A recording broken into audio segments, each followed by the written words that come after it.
दुपारची वेळ झाली आणि त्याला दोघाला की ताण लागली। आता उन्हाळा दिवस होता, पाणी कुठं पिवा एका विहिरीजवळ आहे आणि त्या विहिरीमध्ये बुडाला होतं म्हणून पाणी आणि पायऱ्यान होते काय नव्हते, कसं पाणी पिवावं आता त्या ठिकाणी।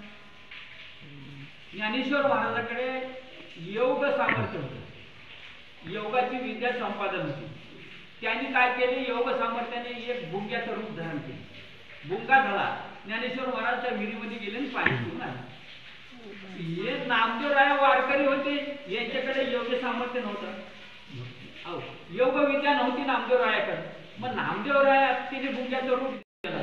देव लक्ष्मीला सांगू लागल्यात त्या कीर्तनामध्ये, गाय कापला विनानं तर मी जाऊन तिथं गायला मुकलो, असे चरित्र मृत्यू लोकांमध्ये झाले। तुला काय सांगू, तसंच मला तुकाराम आहे, त्या तुकारामाला मला आणायला जायचं आहे, असं देव लक्ष्मीला म्हणू लागले।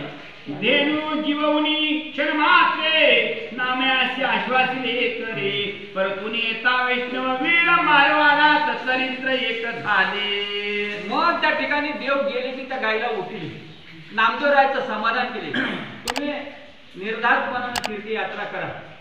मग तिथून काय झालं, निघाले तीर्थयात्रा करत करत ज्ञानेश्वर महाराज नामदेव महाराज मारवाड देशामध्ये आले।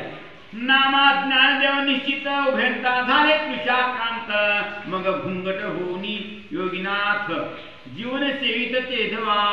अहो नामदेवराया आणि For full video, share, like and subscribe.